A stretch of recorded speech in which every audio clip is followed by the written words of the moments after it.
ನಮಸ್ತೆ ವೀಕ್ಷಕರೇ, welcome back to ಅವಿಘ್ನ creation. ಇವತ್ತಿನ ವಿಡಿಯೋದಲ್ಲಿ ನಾನು ಒಂದು ತುಂಬ ಡಿಫ್ರೆಂಟ್ ಆಗಿರೋಂತಹ ಕ್ರೋಶ ವರ್ಕ್ ತೋರಿಸ್ತಾ ಇದ್ದೀನಿ. ಒಂದು ಫ್ಲವರ್ ಪ್ಲ್ಯಾಂಟ್ ಥರ ಕಾಣುತ್ತೆ. ಇದು ಒಂದು ಡಿಫ್ರೆಂಟ್ ಆಗಿರೋಂಥ ಡಿಸೈನ್ ಅಂತ ಹೇಳ್ಬೋದು. ಬನ್ನಿ ಹಾಗಾದರೆ ಯಾವ ರೀತಿ ಅಂತ ವಿಡಿಯೋ ಚೆಕ್ ಮಾಡೋಣ. ನೋಡಿ, ಮೊದಲಿಗೆ ನೀಡಲ್ಲ ಈ ರೀತಿ ಒಂದ್ಸಲಿ ದಾರಕ್ಕೆ ಸುತ್ತಕೊಂಡು ಈ ರೀತಿ ಒಂದು ನಾಟ್ ಹಾಕ್ಕೋಬೇಕು. ನಾಟ್ ಹಾಕ್ಕೊಂಡು ಅಲ್ಲಿಂದ ಚೈನ್ ಹಾಕ್ಕೊಳ್ತಾ ಹೋಗೋಣ. ಇಲ್ಲಿ ನಾನು 9 ಚೈನನ್ನು ಹಾಕ್ಕೊಂಡಿದ್ದೀನಿ. 9 ಚೈನ್ ಹಾಕ್ಕೊಂಡು ಫಸ್ಟ್ ನಾಟ್ ಬಿಟ್ವಲ್ಲ, ನಾಟ್ ಹಾಕ್ಕೊಂಡ್ವಲ್ಲ, ಅದ್ರ ಮೇಲಿನ ಚೈನು ಫಸ್ಟ್ ಚೈನ್ ಬರುತ್ತಲ್ಲ ಅಲ್ಲಿಗೆ ಒಂದು ಸಿಂಗಲ್ ಕ್ರೋಶ ಮಾಡ್ಕೊಳ್ಳೋಣ. ಸಿಂಗಲ್ ಕ್ರೋಶ ಮಾಡಿಕೊಂಡು ಇಲ್ಲಿಂದ ಮತ್ತೆ ಚೈನ್ ಹಾಕ್ಕೋಬೇಕು. 1 2 3 4 5 6 ಒಟ್ಟು ಇಲ್ಲೂ ಕೂಡ ನಾವು 6 ಚೈನ್ ಹಾಕ್ಕೊಂಡು ಡಿಸೈನ್ನ ಟರ್ನ್ ಮಾಡಿಕೊಂಡು ಚೈನ್ ಸ್ಟಾರ್ಟ್ ಮಾಡೋದಕ್ಕಿಂತ ಮುಂಚೆ ಒಂದು ಗ್ಯಾಪ್ ಬರುತ್ತೆ ನೋಡಿ, ಆ ಗ್ಯಾಪಿಗೆ ಒಂದು ಸಿಂಗಲ್ ಕ್ರೋಶ ಮಾಡ್ಕೊಳ್ಳೋಣ.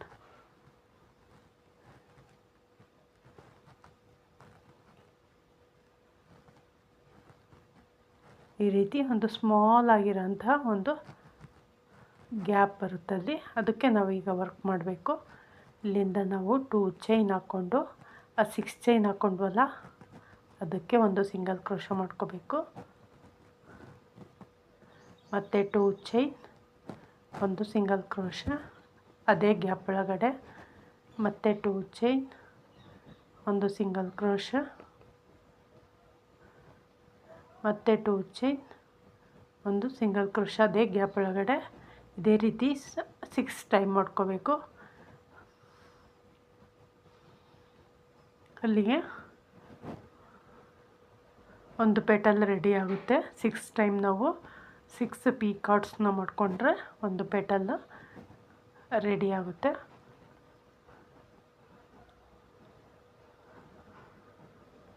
ಈಗ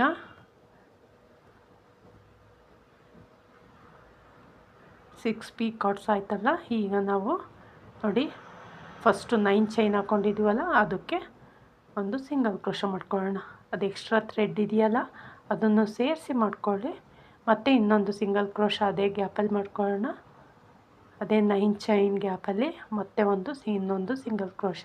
ಪ್ರತಿಯೊಂದು ಪೆಟಲ್ ಕಂಪ್ಲೀಟ್ ಆದಮೇಲೆ 2 ಟೈಮ್ಸು ಸಿಂಗಲ್ ಕ್ರೋಶ ಮಾಡ್ಕೊಳ್ಳಿ. ಮತ್ತು 6 ಚೈನ್, ಡಿಸೈನ್ನ ಟರ್ನ್ ಮಾಡ್ಕೊಳ್ಳಿ. ಸೇಮ್ 6 ಚೈನ್ ಗ್ಯಾಪ್ ಕೆಳಗಡೆ ಒಂದು ಗ್ಯಾಪ್ ಬರುತ್ತೆ.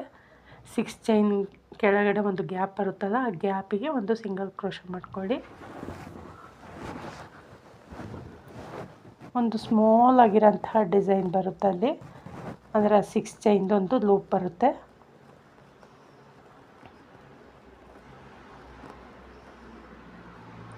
ತುಂಬ ಟೈಟಾಗಿ ಹಾಕ್ಕೊಂಡ್ರೆ ಈ ರೀತಿ ಆಗುತ್ತೆ. ಸ್ವಲ್ಪ ಲೂಸ್ ಬಿಟ್ಟು ಹಾಕ್ಕೊಳ್ಳಿ. ನೋಡಿ, ಈ ರೀತಿ ಒಂದು ಸ್ಮಾಲ್ ಲೂಪ್ ಬರುತ್ತೆ.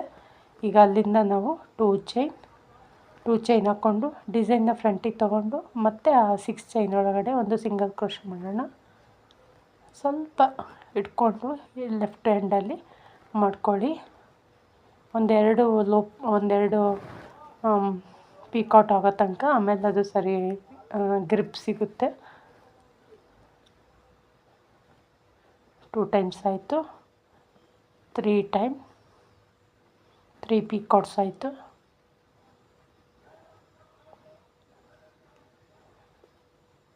4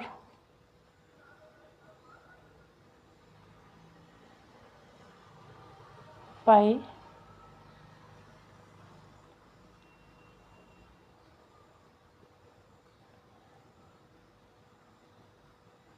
6 ಈ ರೀತಿ 6 ಪೀಕಾಟ್ಸ್ ಮಾಡ್ಕೋಬೇಕು. 6 ಚೈನ್ ಗ್ಯಾಪ್ ಒಳಗಡೆ ಅಲ್ಲಿ ಗ್ಯಾಪ್ ಇಲ್ಲ ಅಂದರೆ ನೀವು ಒಂದು ಸ್ವಲ್ಪ ಈ ರೀತಿ ಪುಷ್ ಮಾಡಿದರೆ ಅಲ್ಲಿ ಗ್ಯಾಪ್ ಬರುತ್ತೆ. ಈಗ 9 ಚೈನ್ ಗ್ಯಾಪ್ ಇದೆಯಲ್ಲ, 9 ಚೈನ್ ಇದೆಯಲ್ಲ, ಆ ಚೈನ್ ಒಳಗಡೆ 2 ಸಲ ಸಿಂಗಲ್ ಕ್ರೋಶ ಮಾಡ್ಕೊಳ್ಳಿ. ಒಂದೆರಡು ಪೆಟಲ್ ಆಗೋ ತನಕ, ಆಮೇಲೆ ಅದು ಎಕ್ಸ್ಟ್ರಾ ಥ್ರೆಡ್ ತೆಗೆದುಬಿಡೋಣ.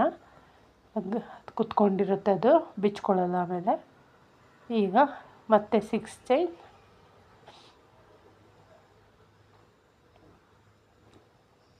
ಡಿಸೈನ್ನ ಬ್ಯಾಕ್ ಸೈಡ್ ತೊಗೊಂಡು 6 ಚೈನ್ ಕೆಳಗಡೆ ಒಂದು ಗ್ಯಾಪ್ ಬರುತ್ತೆ, ಆ ಗ್ಯಾಪಿಗೆ ಒಂದು ಸಿಂಗಲ್ ಕ್ರೋಶ ಮಾಡ್ಕೊಳ್ಳೋಣ.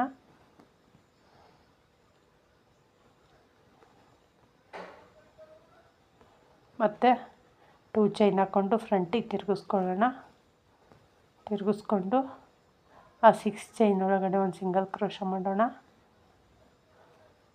ಒಂದು ಪೀಕಾಟ್ ಆಯಿತು. ಇದೇ ರೀತಿ 6 ಟೈಮ್ ಮಾಡ್ಕೊಳ್ಳೋಣ.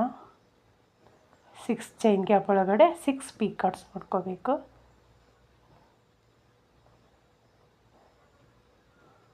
Two chain single crochet, 2 chain single crochet, ಈ ರೀತಿ ಮಾಡ್ಕೋಬೇಕು.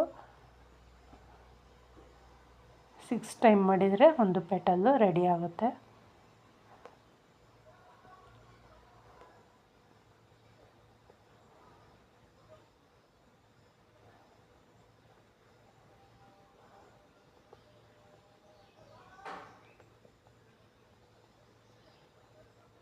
ಎಕ್ಸ್ಟ್ರಾ ಥ್ರೆಡ್ ಇದೆಯಲ್ಲ ಅದನ್ನು ಟ್ರಿಮ್ ಮಾಡ್ಕೊಳ್ಳೋಣ. ಇನ್ನು ಬಿಚ್ಕೊಳ್ಳಲ್ಲ ಅದು.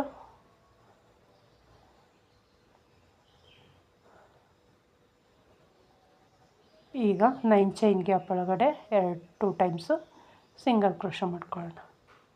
1 2 ಇಲ್ಲಿಂದ ಮತ್ತೆ 6 ಚೈನ್ ಹಾಕ್ಕೊಳ್ಳೋಣ. 1 2 3 4 5 6 ಡಿಸೈನ್ ಬ್ಯಾಕ್ ಸೈಡ್ ತೊಗೊಂಡು 6 ಚೈನ್ ಕೆಳಭಾಗದಲ್ಲಿ ಒಂದು ಗ್ಯಾಪ್ ಬರುತ್ತೆ. ಸಿಂಗಲ್ ಕ್ರೋಶ ಮಾಡಿದ್ದೀವಲ್ಲ, ಚೈನ್ ಹಾಕೋದಕ್ಕಿಂತ ಮುಂಚೆ ಆ ಗ್ಯಾಪ್ ಒಳಗಡೆ ಒಂದು ಸಿಂಗಲ್ ಕ್ರೋಶ ಮಾಡ್ಕೊಳ್ಳೋಣ. ಮತ್ತು 2 ಚೈನ್ ಹಾಕ್ಕೊಂಡಾದರೂ ಫ್ರಂಟಿಗೆ ತೊಗೊಂಡಾದರೂ 2 ಚೈನ್ ಹಾಕ್ಕೊಳ್ಳಿ. 2 ಚೈನ್ ಹಾಕ್ಕೊಂಡು ಆ 6 ಚೈನ್ ಗ್ಯಾಪ್ ಒಳಗಡೆ ಒಂದು single crochet.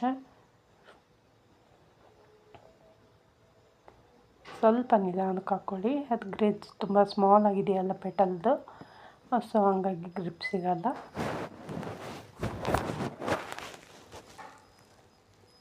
Two chain single crochet, 2 chain single crochet, ಈ ರೀತಿ 6 ಟೈಮ್ ಮಾಡ್ಕೊಳ್ಳಿ.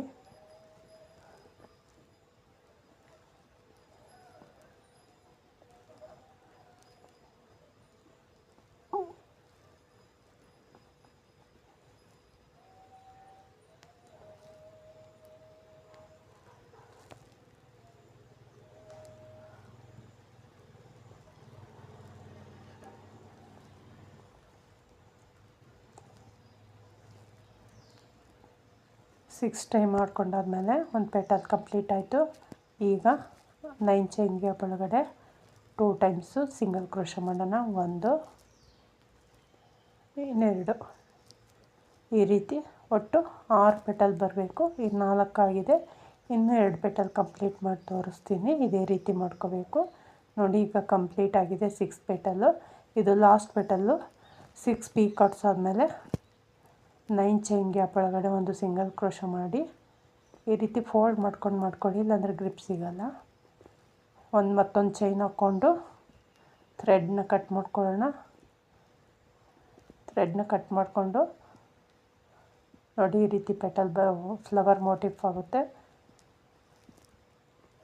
ಆ ಥ್ರೆಡ್ನ ಟ್ರಿಮ್ ಮಾಡಿಕೊಂಡು ಬ್ಯಾಕ್ ಸೈಡು ಒಂದು ಸ್ವಲ್ಪ ಗಮ್ ಹಾಕಿ ಅದನ್ನ ಅಂಟಿಸಿದ್ರೆ ಬಿಚ್ಕೊಳ್ಳೋದು. ಹಾಗೆ ಫ್ರಂಟಿಗೂ ಕೂಡ ಫಿನಿಶಿಂಗ್ ನೀಟಾಗಿ ಕಾಣುತ್ತೆ. ಈ ರೀತಿ ನಿಮಗೆ ಎಷ್ಟು ಮೋಟಿಫ್ ಬೇಕು ಒಂದು ಸೀರೆಗೆ ಅಷ್ಟು ಮೋಟಿಫನ್ನು ರೆಡಿ ಮಾಡಿ ಇಟ್ಕೋಬೇಕು. ನೋಡಿ, ನಾನಿದೆ ಒಂದು ಡಿಸೈನ್ನ ಕಂಪ್ಲೀಟ್ ಮಾಡಿಬಿಟ್ಟಿದ್ದೀನಿ. ಈಗ ನೆಕ್ಸ್ಟ್ ಡಿಸೈನ್ನ ಸ್ಟಾರ್ಟ್ ಮಾಡ್ಕೊಳ್ಳೋಣ. ಸ್ಟಾರ್ಟಿಂಗಿಂದ ನೀವು 3 ಚೈನ್ನ 6 ಟೈಮ್ ಹಾಕ್ಕೊಳ್ಳಿ. ಸ್ಟಾರ್ಟಿಂಗಲ್ಲಿ 3 ಚೈನ್ನ 3 ಟೈಮ್ಸ್ ಹಾಕ್ಕೊಳ್ಳಿ.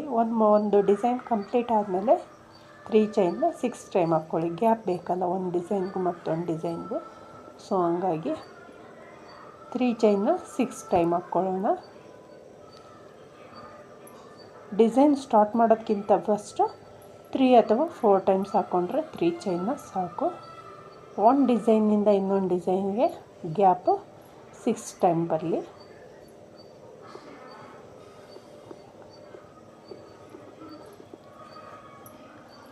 ಗ್ಯಾಪು ನಮಗೆ ಡಿಸ್ಟೆನ್ಸು ಸಾಕು ಅನಿಸುತ್ತೆ ಒಂದು ಡಿಸೈನ್ಗೆ ಇನ್ನೊಂದು ಡಿಸೈನ್ಗೂ 6 ಟೈಮ್ ಹಾಕ್ಕೊಂಡ್ರೆ. ಸೊ ಹಂಗಾಗಿ ನಾನಿಲ್ಲಿ 3 ಚೈನ್ನ 6 ಟೈಮ್ ಹಾಕ್ಕೊಂಡಿದ್ದೀನಿ. ನೀವು ಬೇಕು ಅಂದರೆ ಒಂದು ಡಿಸೈನ್ ಮತ್ತೊಂದು ಡಿಸೈನ್ ಮಧ್ಯೆ ಒಂದು ಬೀಡ್ ಕೂಡ ಹಾಕ್ಕೋಬೋದು. ತುಂಬ ಪ್ಲೈನ್ ಆಯಿತು ಅನ್ಸೋರಿಗೆ, ಬೀಡ್ ಬೇಕು ಅನ್ನೋರಿಗೆ ಈ ಜಾಗದಲ್ಲಿ ಎಲ್ಲಾದರೂ ಒಂದು ಬೀಡ್ ಹಾಕ್ಕೊಂಡು ಕೂಡ 3 ಚೈನ್ ಕಂಟಿನ್ಯೂ ಮಾಡ್ಬೋದು. ನೋಡಿ, ಈಗ 3 ಚೈನ್ನ 6 ಟೈಮ್ ಹಾಕ್ಕೊಂಡಾಯಿತು. ಈಗ ಇಲ್ಲಿಂದ ಡಿಸೈನ್ ಸ್ಟಾರ್ಟ್ ಮಾಡ್ಕೊಳ್ಳೋಣ. 6 ಚೈನ್ ಹಾಕ್ಕೊಳ್ಳೋಣ. 3 4 5 6 ಹಾಕ್ಕೊಂಡು ಡಿಸೈನ್ನ ಬ್ಯಾಕ್ ಸೈಡಿಗೆ ತೊಗೊಂಡು ಒಂದು 3 ಚೈನ್ ಗ್ಯಾಪನ್ನು ಸ್ಕಿಪ್ ಮಾಡಿ ನೆಕ್ಸ್ಟು 3 ಚೈನ್ ಗ್ಯಾಪ್ ಒಳಗಡೆ ಒಂದು ಸಿಂಗಲ್ ಕ್ರೋಶೆ ಮಾಡಿಕೊಂಡು ಫ್ರಂಟಿಗೆ ತೊಗೊಳ್ಳೋಣ. ಡಿಸೈನ್ನ ಒಂದು ಸಿಂಗಲ್ ಚೈನ್ ನೀಡಲ್ ಮೇಲೆ ಒಮ್ಮೆ ದಾರ ಸುತ್ಕೊಳ್ಳಿ. ಆ 6 ಚೈನ್ ಗ್ಯಾಪ್ ಒಳಗಡೆ ನೀಡಲ್ ಹಾಕಿ ದಾರ ತೊಗೊಬಂದು ಡಬಲ್ ಕ್ರೋಶೆ ಕಂಬ ಮಾಡ್ಕೊಳ್ಳಿ. ಇದು ಸ್ಮಾಲ್ ಆಗಿರೋಂಥ, ತುಂಬ ಲೆಂತಿ ಬೇಡ, ಸ್ಮಾಲ್ ಆಗಿರೋಂಥ ಕಂಬ ಮಾಡಿಕೊಂಡು 3 ಚೈನ್ ಹಾಕ್ಕೊಳ್ಳಿ. 3 ಚೈನ್ ಹಾಕ್ಕೊಂಡು ಅದೇ ಕಂಬಕ್ಕೆ ಒಂದು ಸಿಂಗಲ್ ಕ್ರೋಶೆ ಮಾಡ್ಕೊಳ್ಳಿ. ಒಂದು ವಿ ಕಟ್ ಆಗುತ್ತೆ. ಮತ್ತು ನೀಡಲ್ ಮೇಲೆ ಮತ್ತೊಮ್ಮೆ ದಾರ ಸುತ್ಕೊಳ್ಳಿ. ಅದೇ 6 ಚೈನ್ ಗ್ಯಾಪ್ ಒಳಗಡೆ ನೀಡಲ್ ಹಾಕಿ ದಾರ ತೊಗೊಬಂದು ಎರಡನ್ನು ಒಂದು ಮಾಡಿ ಡಬಲ್ ಕ್ರೋಶೆ ಕಂಬ, ಮತ್ತು 3 ಚೈನ್, ಮತ್ತು ಡಬಲ್ ಕ್ರೋಶೆ ಕಂಬಕ್ಕೆ ಒಂದು ಸಿಂಗಲ್ ಕ್ರೋಶೆ, ಮತ್ತು ನೀಡಲ್ ಮೇಲೆ 2 ಸಲ ದಾರ ಸುತ್ಕೊಳ್ಳಿ. ಆ 6 ಚೈನ್ ಗ್ಯಾಪ್ ಒಳಗಡೆ ನೀಡಲ್ ಹಾಕಿ ದಾರ ತೊಗೊಬಂದು ಎರಡರಲ್ಲಿ ಒಂದು ಟ್ರಿಪಲ್ ಕ್ರೋಶೆ ಕಂಬ, ಮತ್ತು 3 ಚೈನ್, ಒಂದು ಪಿಕಾಟ್, 2 ಸಲ ಡಬಲ್ ಕ್ರೋಶೆ ಕಂಬ, ಮತ್ತು 2 ಸಲ ಟ್ರಿಪಲ್ ಕ್ರೋಶೆ ಕಂಬ. ಈಗ ನೀಡಲ್ ಮೇಲೆ 2 ಸಲ ದಾರ ಸುತ್ಕೊಳ್ಳಿ. ಆ ಗ್ಯಾಪ್ ಒಳಗಡೆ ಅದೇ ಸೇಮ್ ಗ್ಯಾಪ್ ಒಳಗಡೆ ನೀಡಲ್ ಹಾಕಿ ದಾರ ತೊಗೊಬಂದು ಎರಡರಲ್ಲಿ ಒಂದು ಟ್ರಿಪಲ್ ಕ್ರೋಶೆ ಕಂಬ ಆಯಿತು. 3 ಚೈನ್, ಒಂದು ಸಿಂಗಲ್ ಕ್ರೋಶೆ, ಟ್ರಿಪಲ್ ಕ್ರೋಶೆ ಕಂಬಕ್ಕೆ ಒಂದು ಸಿಂಗಲ್ ಕ್ರೋಶೆ ಮಾಡಿದರೆ ಒಂದು ಪಿಕಾಟು. ಇಲ್ಲಿ 2 ಡಬಲ್ ಕ್ರೋಶೆ ಆಯಿತು, 2 ಟ್ರಿಪಲ್ ಕ್ರೋಶೆ ಆಯಿತು. ಈಗ ಡಬಲ್ ಟ್ರಿಪಲ್ ಕ್ರೋಶೆ ಅಂದರೆ ನೀಡಲ್ ಮೇಲೆ 3 ಸಲ ದಾರ ಸುತ್ಕೊಳ್ಳಿ. ಎರಡನ್ನು ಒಂದು 4 ಸಲ ಮಾಡಬೇಕು. ಎರಡನ್ನು ಒಂದು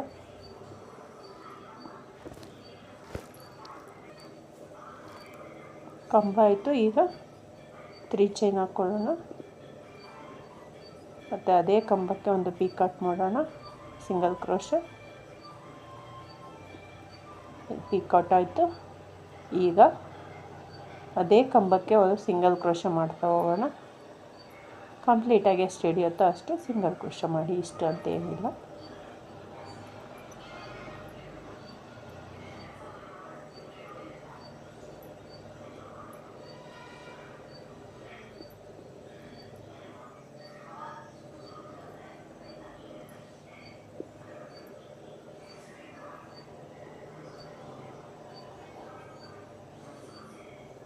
ಈಗ ಸಿಂಗಲ್ ಕ್ರೋಶೆ ಕಂಪ್ಲೀಟ್ ಆದಮೇಲೆ ಆ 6 ಚೈನ್ಗೆ ಒಂದು ಸಿಂಗಲ್ ಕ್ರೋಶೆ ಮಾಡ್ಕೊಂಡಾದಮೇಲೆ ನಾವು ಇಲ್ಲಿಂದ ಮತ್ತೆ ಚೈನ್ ಹಾಕ್ಕೋಬೇಕು. ನೋಡಿ, ಒಂದು ಫ್ಲವರ್ದು ಲೀಫ್ ಥರ ಇದು ಒಂದು ಸೈಡು ರೆಡಿ ಆಯಿತು. ಈಗ ಇಲ್ಲಿಂದ ಒಂದು ಸಿಂಗಲ್ ಕ್ರೋಶೆ ಮಾಡ್ಕೊಂಡಾದಮೇಲೆ 6 ಚೈನ್ಗೆ ಇಲ್ಲಿಂದ ಮತ್ತೆ ಚೈನ್ ಹಾಕ್ಕೋಬೇಕು. 1 2 3 4 5 6 ಅಥವಾ 6 ಎಷ್ಟಾದರೂ ಹಾಕ್ಕೊಳ್ಳಿ. ಮತ್ತು ನೀಡಲ್ ಮೇಲೆ 3 ಸಲ ದಾರ ಸುತ್ಕೊಳ್ಳಿ. ಅದೇ 6 ಚೈನ್ ಗ್ಯಾಪ್ ಒಳಗಡೆ ನೀಡಲ್ ಹಾಕಿ ದಾರ ತೊಗೊಬಂದು ಎರಡನ್ನು ಒಂದು ಮತ್ತು ಎರಡನ್ನು ಒಂದು 4 ಸಲ ಮಾಡ್ಕೊಳ್ಳಿ. ಡಬಲ್ ಟ್ರಿಪಲ್ ಕ್ರೋಶೆ ಕಂಬ ಆಯಿತು. ಈಗ ಮೋಟಿಫ್ ಜಾಯಿಂಟ್ ಮಾಡೋಣ. ನಾವೆಲ್ಲಿ ಸ್ಟಾರ್ಟಿಂಗ್ ಮಾಡಿದ್ದೀವೋ ಅಲ್ಲಿಂದ ಹಾಕ್ಕೊಂಡ್ರೆ ಬೆಟರು. ಎಲ್ಲಿ ಫಸ್ಟು ಮೋಟಿಫ್ನ ಎಲ್ಲಿ ಸ್ಟಾರ್ಟ್ ಮಾಡಿರ್ತೀವೋ ಆ ಪ್ಲೇಸಿಗೆ ನೀಡಲ್ ಹಾಕಿ ಸ್ಟಾರ್ಟ್ ಮತ್ತು ಎಂಡ್ ಒಂದೇ ಹತ್ರ ಕೂಡ್ಕೊಟ್ಟಿರುತ್ತಲ್ಲ ಅಲ್ಲಿಗೆ 2 ಪೆಟಲ್ನ ಮಧ್ಯ ಭಾಗದಲ್ಲಿ ನೀಡಲ್ ಹಾಕಿ ಬ್ಯಾಕ್ ಸೈಡಿಗೆ ಇಟ್ಕೋಬೇಕು ನಾವು. ಮೋಟಿಫ್ನ ಯಾವಾಗಲೂ ಉಲ್ಟಾ ಸೈಡ್ ಇಟ್ಕೊಂಡು ಹಾಕಿದರೆ ನಮಗೆ ಸೀದಾ ಸೈಡ್ ಕೂತ್ಕೊಳ್ಳುತ್ತದು. ಆ ಗ್ಯಾಪ್ ಒಳಗಡೆ 2 ಪೆಟಲ್ನ ಮಧ್ಯಭಾಗದಲ್ಲಿ ಎಲ್ಲಿ ಸ್ಟಾರ್ಟ್ ಮಾಡ್ತೀವಲ್ಲ ನಾವು ಪೆಟಲ್ನ ಅಲ್ಲಿಗೆ ನೀಡಲ್ ಹಾಕಿ ದಾರನ ತಗೊಬಂದು ಒಂದು ಸಿಂಗಲ್ ಕ್ರೋಶೆ ಮಾಡ್ಕೊಳ್ಳಿ. ಈಗ ನಾವೇನು ಡಬಲ್ ಟ್ರಿಪಲ್ ಕ್ರೋಶೆ ಕಂಬ ಮಾಡಿದ್ವಿ ಮತ್ತು 6 ಚೈನ್ ಹಾಕ್ಕೊಂಡಿದ್ವಲ್ಲ ಅವೆರಡೂ ಸೇರಿಸಿ ಸಿಂಗಲ್ ಕ್ರೋಶೆ ಮಾಡ್ತಾ ಹೋಗೋಣ.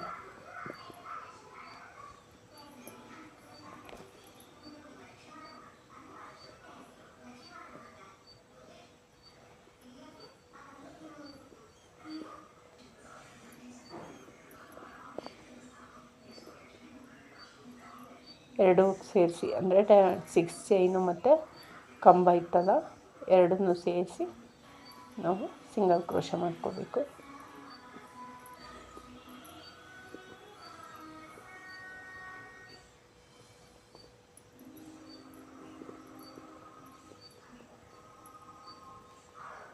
ಸಿಂಗಲ್ ಕ್ರೋಶೆ ಕಂಪ್ಲೀಟ್ ಆದಮೇಲೆ ಆ 6 ಚೈನ್ ಗ್ಯಾಪ್ ಒಳಗಡೆ ಮತ್ತೊಂದು ಸಿಂಗಲ್ ಕ್ರೋಶೆ ಮಾಡ್ಕೊಳ್ಳಿ. ಮಾಡಿಕೊಂಡು ದಾರನ ಸ್ವಲ್ಪ ಮೇಲೆ ಎಳ್ಕೊಳ್ಳಿ. ಈ ರೀತಿ ಲೆಂತಿಯಾಗಿ ಒಂದು ಸ್ವಲ್ಪ ದಾರನ ಇಟ್ಕೊಂಡು ಲೆಫ್ಟ್ ಹ್ಯಾಂಡಲ್ಲಿ ಹೀಗೆ ಇಟ್ಕೊಂಡು 6 ಚೈನ್ದು ಲಾಕ್ ಮಾಡಿದ್ವಲ್ಲ ಆ ಲಾಕ್ ಒಳಗಡೆ ನೀಡಲ್ ಹಾಕಿ ದಾರನ ತಗೊಬಂದು ಅವೆರಡನ್ನು ಲಾಕ್ ಮಾಡ್ಕೊಳ್ಳಿ. ಅರ್ಥ ಆಗಿದೆ ಅಂದ್ಕೊಂಡಿದ್ದೀನಿ. ಈಗ ಇವೆರಡು 6 ಚೈನ್ ಎಕ್ಸ್ಟ್ರಾ ಉಳಿದಿದೆಯಲ್ಲ ಅದು ಮತ್ತು ಈಗ ಹಾಕಿದ್ವಲ್ಲ ಲಾಕು ಎರಡನ್ನೂ ಸೇರಿಸಿ ನಾವು ವರ್ಕ್ ಮಾಡಬೇಕು. ಅವೆರಡರ ಕೆಳಗೂ ಸೇರಿಸಿ ನೀಡಲ್ ಮೇಲೆ ದಾರ ಸುತ್ತಕೊಂಡು ಅವೆರಡನ್ನೂ ಸೇರಿಸಿ ಎರಡರೊಳಗೂ ಸೇರಿಸಿ ನಾವು ಡಬಲ್ ಕ್ರೋಶೆ ಕಂಬ ಮಾಡ್ಕೋಬೇಕು. ಮಾಡಿಕೊಂಡು ಒಂದು ಪೀಕ್ ಕಟ್ ಮಾಡ್ಕೋಬೇಕು. ನೀಡಲ್ ಮೇಲೆ ಮತ್ತೊಮ್ಮೆ ದಾರ ಸುತ್ತಕೊಳ್ಳಿ. ಮತ್ತು ಅವೆರಡನ್ನು ಸೇರಿಸಿ ಕೆಳಗೆ ನೀಡಲ್ ಹಾಕಿ ದಾರ ತೊಗೊಬಂದು ಕಂಬ ಮಾಡ್ಕೊಳ್ಳಿ. ಕಂಬ ಮಾಡಿಕೊಂಡು 3 ಚೈನ್ ಹಾಕ್ಕೊಂಡು ಒಂದು ಪೀಕ್ ಕಟ್ ಮಾಡ್ಕೊಳ್ಳಿ.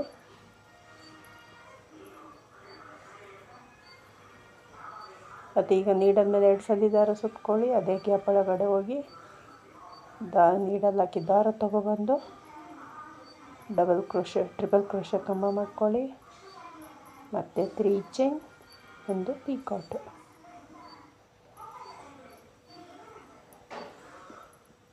ಮತ್ತು ನೀಡಲ್ ಮೇಲೆ 2 ಸಲ ದಾರ ಸುತ್ತಕೊಂಡು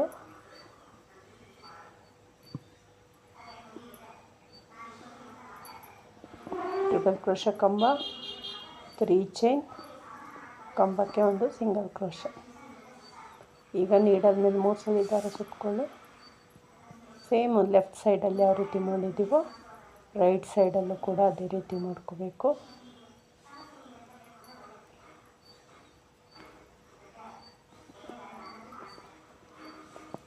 ಕಂಬ ಆದಮೇಲೆ 3 ಚೈನ್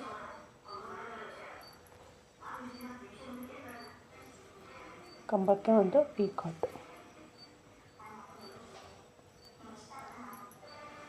ಈಗ ಆ ಕಂಬಕ್ಕೆ ಸಿಂಗಲ್ ಕ್ರೋಶೆ ಮಾಡ್ತಾ ಹೋಗೋಣ ಕಂಪ್ಲೀಟ್ ಆಗೋವರೆಗೂ.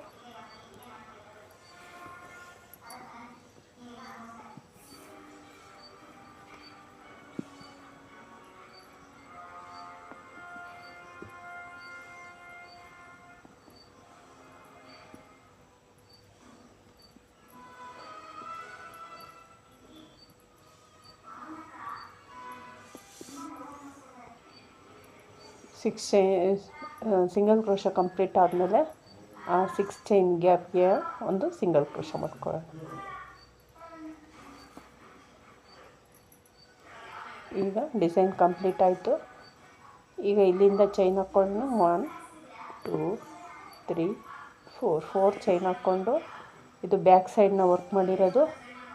ಬ್ಯಾಕ್ ಸೈಡಲ್ಲೇ ನಾವು ಬ್ಯಾಕ್ ಸೈಡಿಂದ ಡಿಸೈನ್ನ ಎಂಡಿಗೆ ಒಂದು ಸಿಂಗಲ್ ಕ್ರೋಶೆ ಮಾಡ್ಕೊಳ್ಳೋಣ.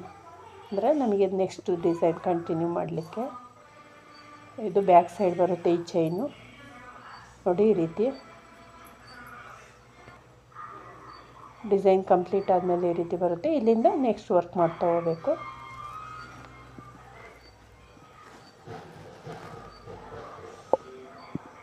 ಡಿಸೈನ್ ಕಂಪ್ಲೀಟ್ ಆದಮೇಲೆ ಈ ರೀತಿ ಕಾಣುತ್ತೆ ನೋಡಿ.